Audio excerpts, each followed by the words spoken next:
Japanese. So ayaw daw ng Hapon eh. Yun yung ayaw daw nila. I don't know kung why. I don't know kung bakit. Alam ko kung bakit kasi in-sparring mo si Inoue may siguro, ano may urban legend eh. Siguro sa ano eh. Hindi na lang sana ako naglaban siya, nag-sparring.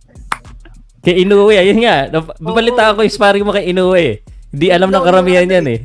Kaya nga yun. Kinakot mo daw kasi yung mga Hapon eh. Hindi naman, experience ko na malaki yung pasasalamat ko na para ko kay Inoue kasi ito yung nagbigay sa akin eh. Nagbigay confident, malaking confident at the same time. Learning a lot of knowledge about boxing kasi Inoue number 2 ayun. So, I don't know kung bakit paring lang training lang. Okay. Winter, may tanong ka? Go Winter. So ito Sir Pao, Champ KJ, kasi kagaya nga po na sinabi nyo na may offer naman pala dun sa Ioka fight sana. Kaya nga lang medyo nag-bat in yung unification fight kay Juan Francisco Estrada. Sa nabasa ko pong article, the unification fight is now off, and yung rumor na possible Roman Chocolatito Gonzalez sa mga kalaban is now off na din. And alam naman natin, yung December 31 is talagang araw yun ni Kazuto Ioka sa Japan, pero mukhang mawawala yung December 31 na nakasanayan natin na New Year's Eve. Pero kung gusto yun man, Champ KJ, ni Kazuto Ioka na lumaban ulit ng December 31, and ikaw, balikan nila yung option sa'yo, tatanggapin mo pa ba yung laban kahit 1 month notice or at least 30 days notice? Of course, ready tayo. Actually, yun, hindi muna tayo magpapataba kasi baka opportunity na dumating. Hindi muna tayo so, yun lang. Tayo natin. Alam mo, sa yan pag-asa hindi na tayo bumabata eh.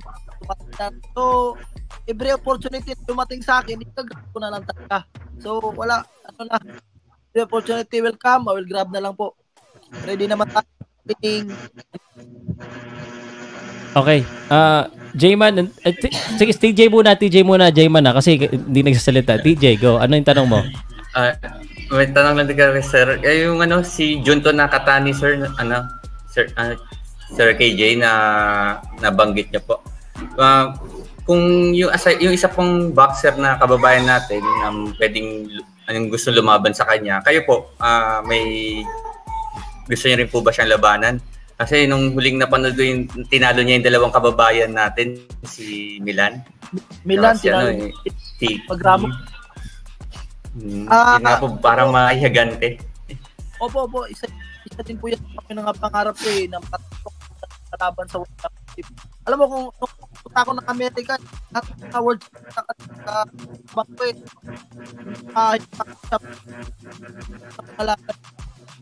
sa mga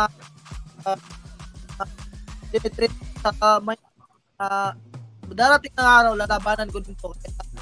Advance natin yung mga style na natin gamitin pagdating ng panahon ng kalaban natin.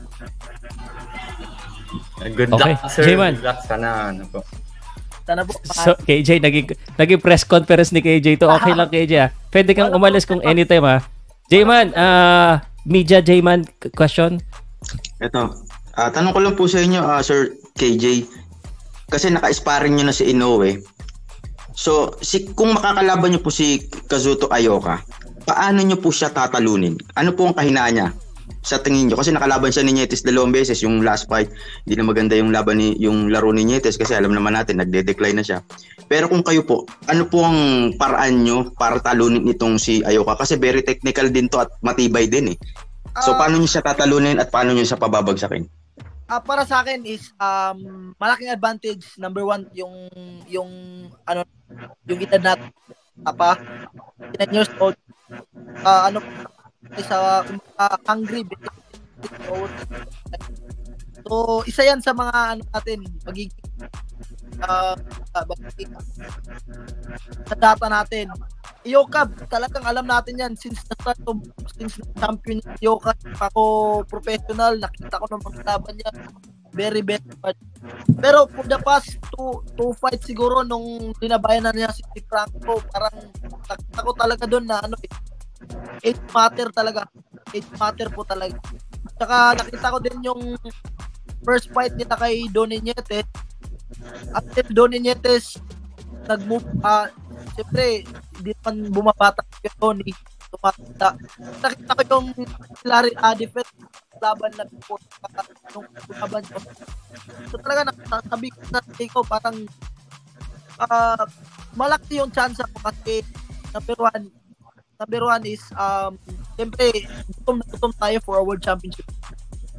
And may bata pa tayo, may kumbaga nasa 20 pa tayo ano niya. So pabigyan lang ako ng chance, hindi ko man makuha siya sa knockout by technique lang talaga, technique, diskarte sa laban. Alam ko mahihirapan ako niya pero tatrabahuin ko talaga yun. Bro KJ, may ano. So, last na lang, Sir Pao. Matagal ka na sa 115. Kumusta ka sa 115 ngayon? Ito, medyo okay pa ba? Smooth o medyo, alam mo yun, nahihirapan mo na ba punin? Or talagang, ano naman? Ano ba? Wala naman problema po sa timbang kasi after the fight, hindi naman talaga ako lumalaki katulad ng nag-over pounds. Kasi limit mga 9 years na talaga ako nagmi-maintain ng timbang ko. Sabi ko, may ano kasi ako, hindi ako mag-move ng weight until di ko makuha ng isang world fight. Hindi ako makuha. So, as now, mini-maintain ko yung timbang ko sa pagkain lang. Umaga naka-adjust. Sa ngayon kung dumating kami dito, 1 pound na lang yung over ko. Ano na, 1 na lang. Nung lumaban ako kay Hito sa OPBF, underweight pa ako noon, 113. So wala na timbang. Okay. Thank you. Okay.